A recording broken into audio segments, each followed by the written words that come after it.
श्री शिवाय नमस्तुभ्यम। दोस्तों, आप सभी लोग जानते हैं बड़ी एकादशियों में से एक मोक्षदा एकादशी आ गई है।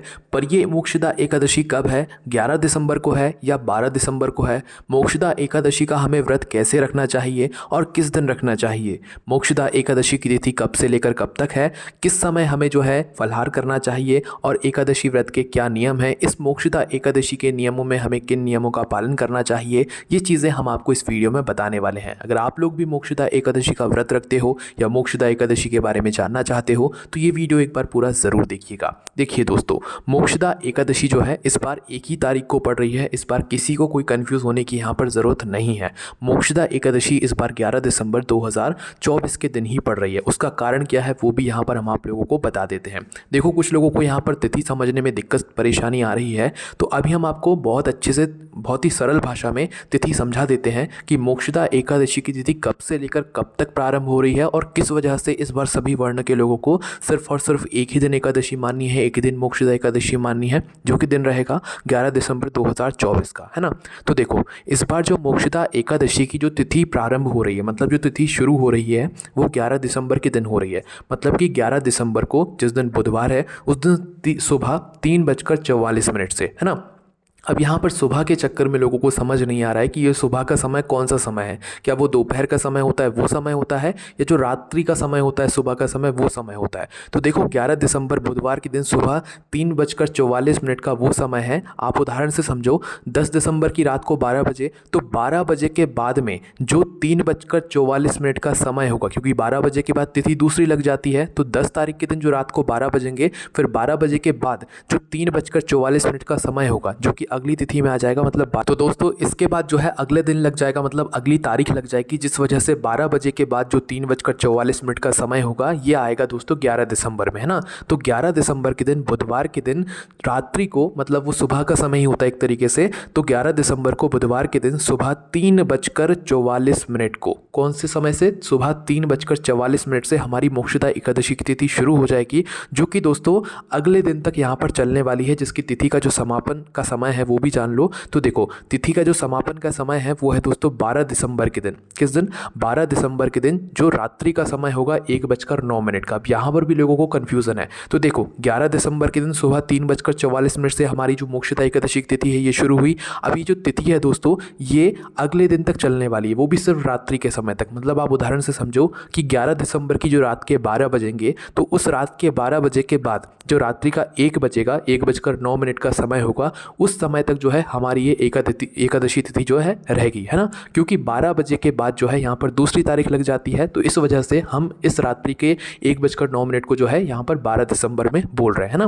तो 11 दिसंबर के दिन जो रात्रि के 12 बजेंगे, तो रात्रि के 12 बजने के बाद जो 1 बजे का समय होगा, 1:09 का, उस समय पर हमारी तिथि समाप्त हो जाएगी। तो इस वजह से दोस्तों आप लोग देखो कि उदया तिथि के अनुसार भी जो है 11 दिसंबर के दिन ही जो है एकादशी तिथि रहने वाली है, और 12 दिसंबर के दिन कोई भी यहाँ पर एकादशी तिथि रहने नहीं वाली है, क्योंकि 11 दिसंबर के बाद जो 12 दिसंबर की रात्रि का 1:09 का समय रहेगा, इस समय तक तो तिथि समाप्ति ही हो जाएगी। तो इस वजह से इस बार जो है एकादशी को लेकर कोई भी यहाँ पर कन्फ्यूज़न नहीं है। सभी वर्ण के जो लोग हैं वो एक ही दिन एकादशी तिथि मनाएंगे। मोक्षदा एकादशी की जो तिथि है वो 11 दिसंबर 2024 के दिन की है ना। और दोस्तों, मोक्षदा एकादशी का जो दिन होता है ये बहुत ही ज़्यादा विशेष होता है। मोक्षदा एकादशी के नाम में ही आप लोग समझ सकते हैं कि ये वो एकादशी है जो कि आपको मोक्ष प्राप्त कराती है ना।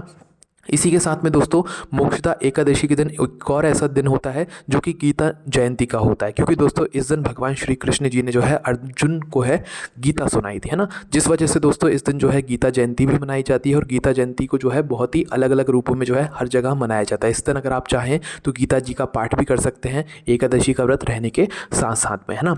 अब दोस्तों ये बात तो आपको समझ आए कि एकादशी का जो व्रत हमें है वो कब रखना है। वो आपको रखना है 11 दिसंबर 2024 के दिन। तिथि हमने आपको बता दी, सारी चीज़ें हमने आपको समझा दी उस हिसाब से, और सारे नियमों के अनुसार 11 दिसंबर के दिन ही आप लोगों को मोक्षदा एकादशी का व्रत रखना है, ठीक है।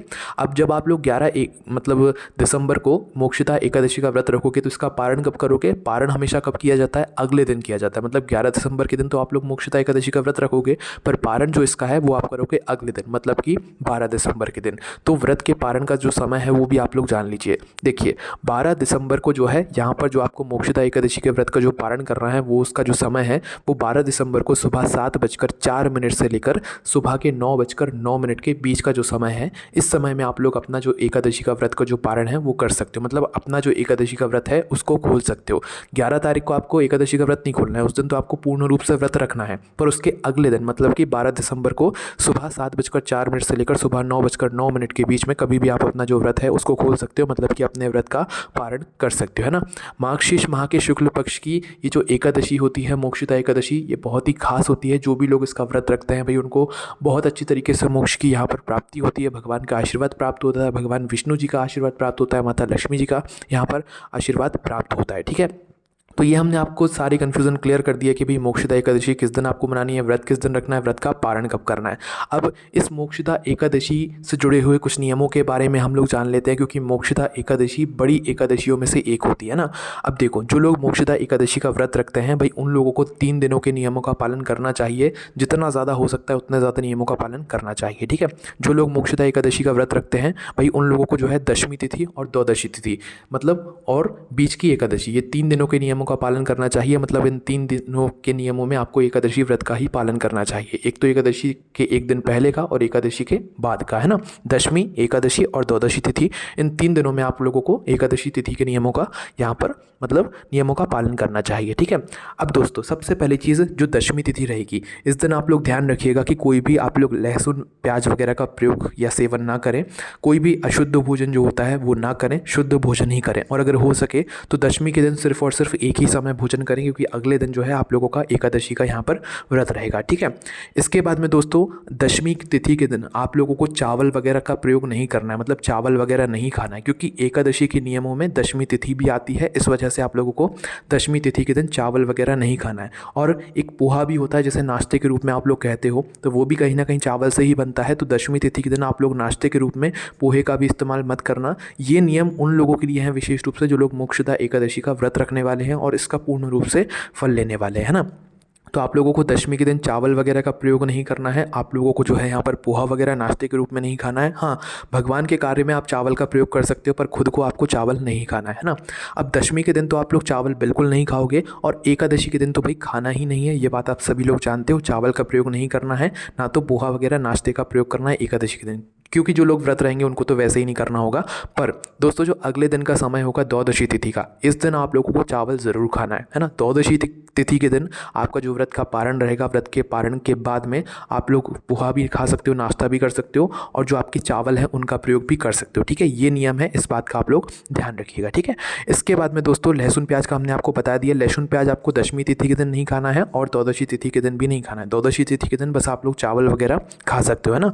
अब जो लोग मोक्षदा एकादशी का व्रत रहने वाले हैं वही वो लोग दिन भर क्या करेंगे, दिन भर उनको किन किन चीज़ों को नहीं करना चाहिए वो यहाँ पर हम लोग जान लेते हैं। सबसे पहले फलाहार की बात कर लेते हैं कि जो लोग भी मोक्षदा एकादशी का व्रत रखे हुए हैं वो लोग फलाहार में क्या खा सकते हैं, खा भी सकते हैं या नहीं खा सकते हैं। तो देखो, मोक्षदा एकादशी कुछ लोग निराहार रहते हैं, कुछ लोग निर्जला रहते हैं, तो आप लोग जैसा व्रत रखते हैं वैसा रख सकते हैं। बाकी मोक्षदा एकादशी में आप जल वगैरह ग्रहण कर सकते हैं, कोई दिक्कत वाली बात नहीं है। और पूरे दिन भर में एक बार आप लोग फलाहार भी कर सकते हैं ना, क्योंकि निर्जला और निराहार रहना थोड़ा कठिन हो जाता है। तो मोक्षदा एकादशी के व्रत में आप लोग एक टाइम फलाहार कर सकते हैं। अब उस फलाहार में आप लोग क्या ले सकते हैं विशेष रूप से वो सुन लीजिए। देखिए, दिन भर के जो फलाहार होगा उसमें आप लोग दूध पी सकते हैं, पानी पी सकते हैं। इसके अलावा जो फल होते हैं, सेब फल, केले वगैरह जो भी ऋतु फल होते हैं वो सारे आप लोग ग्रहण कर सकते हैं। पर कोशिश कीजिएगा कि आप एक ही समय जो है फलाहार ग्रहण करें। इसके अलावा अगर आप साबूदाना खाना चाहते हैं तो साबूदाना भी खा सकते हैं, पर साबूदाना क्या होता है कि फैक्ट्रियों में बनकर आता है, वो यहाँ पर सीधा पेड़ों से नहीं निकलता, वो मशीनों के द्वारा बनता है, फिर आप लोग उसे अपने घर पर आकर बनाते हो, है ना। इसी के साथ में दोस्तों जो आप बाहर का फलाहारी नमकीन वगैरह होता है उसे भी अवॉइड किया करो अपने इस मोक्षदा एकादशी के व्रत में। मतलब कोई भी एकादशी का व्रत हो उसमें इन सारी चीज़ों को जो है अवॉइड किया करो, है ना। बाकी आप लोग फल फूल वगैरह खा सकते हो, जो सेब फल वगैरह होते हैं, ऋतु फल वगैरह जो होते हैं ये वृक्षों से निकल कर आते हैं ना, तो इन्हें आप लोग खा सकते हो। इनसे आपके व्रत में कोई भी दिक्कत परेशानी नहीं होती है। पर अगर आप लोग साबूदाना वगैरह खाते हो तो हम आपको मना नहीं कर रहे हैं खाने को, बस हम आपको उसकी एग्जैक्टली उसकी असलियत बता रहे हैं, है ना। क्योंकि ये सारी चीज़ें फैक्ट्री में बनती हैं। जो बाहर का जो मतलब फलाहारी नमकीन वगैरह होता है, इसको भी आपको पता नहीं है कि ये बाहर कैसे बनकर आ रहा है, उसमें क्या क्या चीज़ें मिल रही हैं, क्या चीज़ें नहीं मिल रही हैं, किस स्थिति में वो बन रहा है, और उसे आप लोग बाज़ार से खरीद कर लाते हो और खा लेते हो, ठीक है। तो और समय में आप लोग खा लो जिस दिन आपका व्रत ना हो, पर व्रत में आप लोगों को इन सारी चीज़ों को अवॉइड करना चाहिए, है ना। हालांकि किसी दिन अगर आपकी मजबूरी है तो उस दिन आप लोग खा लो, कोई दिक्कत वाली बात नहीं है। पर अगर आपके पास सुविधा है, आप लोग उस दिन मतलब फल फूल वगैरह ले सकते हो, खा सकते हो, तो आपको वही खाना चाहिए, है ना। क्योंकि ये सारी चीज़ें बाहर से बनकर आती हैं, मशीनों से बनकर आती हैं, और हम नहीं देखते हैं कि ये चीज़ें कैसे बन रही हैं, इनमें क्या केमिकल मिल रहा है। वही चीज़ हम लोग जो है अपने व्रत में खाते, तो फिर कहीं ना कहीं हमारे जो व्रत का पालन है वो सही से नहीं हो पाता है, ठीक है।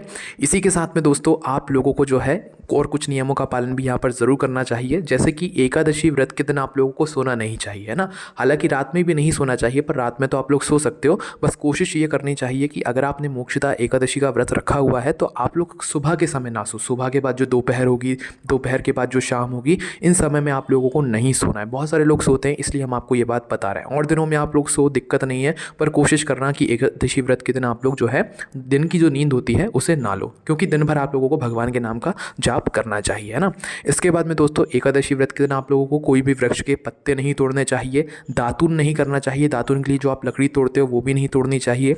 इसके बाद में एकादशी का व्रत अगर आपने रखा हुआ है तो आप लोगों को किसी की इस दिन बुराई नहीं करना है, एक तरीके से मौन रहना है, ज़्यादा बोलना नहीं है, है ना। और मोबाइल में कुछ भी चीज़ें नहीं देखना है, अपने आप को ऐसा हंसाना नहीं है, अपने आप को मतलब टाइम पास आपको मोबाइल पे इस दिन नहीं करना है। इस दिन मोक्षदा एकादशी का जो व्रत होता है ये भगवान के नाम के जाप के लिए दिया जाता है, तो इस दिन हो सके तो आप भगवान के नाम का जाप कीजिए। मोबाइल पे अगर चला रहे हैं तो उसमें भगवान के नाम का जाप सुनिए, है ना। इसके अलावा आप कुछ हंसने वगैरह की चीज़ें इस दिन मत देखिएगा, है ना। ये नियम है जो कि हम आप लोगों को बता रहे हैं। बाकी आपको हमने बोल ही दिया है, मौन रहना है, चुगली वगैरह किसी की नहीं करना है, किसी को कोई कष्ट नहीं देना है, किसी की बुराई नहीं करना है, सीधी सी बात है, आपको इस दिन मौन रहना है ना। तो इस तरीके से दोस्तों आपको मोक्षदा एकादशी के व्रत का जो पालन है ये करना है। बाकी दोस्तों मोक्षदा एकादशी के दिन अगर आप लोग भगवान के कार्यों में अगर चावल का प्रयोग करना चाहते हो तो वो कर सकते हो। आपको यहाँ पर निषेध रहता है कि आप लोग चावल नहीं खा सकते, ना तो आप चावल का प्रयोग कर सकते हो, पर भगवान के कार्यों में आप चावल का प्रयोग कर सकते हो एकादशी के तिथि के दिन भी, क्योंकि वो भगवान है ना। और ये नियम जो है विशेष रूप से आपके लिए है। तो इस तरीके से आपको एकादशी के नियमों का पालन करना है। एकादशी का जो व्रत है, मोक्षदा एकादशी का जो व्रत है, ये 11 दिसंबर के दिन रखा जाएगा, और 12 दिसंबर के दिन कोई भी यहाँ पर व्रत नहीं रखेगा। सारे वर्ण के लोग एक ही दिन इस बार व्रत रखेंगे, कोई कन्फ्यूजन नहीं है। 11 दिसंबर के दिन ही जो है मोक्षदा एकादशी का व्रत रखा जाएगा। बाकी हमने आपको सारी चीज़ें बता ही दी हैं। अभी भी आपके मन में मोक्षदा एकादशी से जुड़ा हुआ कोई भी प्रश्न है, या कोई नियम आपको समझ ना आया हो, या कोई नियम आप हमसे पूछना चाहते हैं, तो कमेंट में पूछ लीजिए, आपको आपका जवाब मिल जाएगा। कोई भी समस्या आती है कमेंट करके पूछ सकते हैं। ओम नमः शिवाय, जय भोले बाबा श्री शिवाय, नमस्तुभ्यम।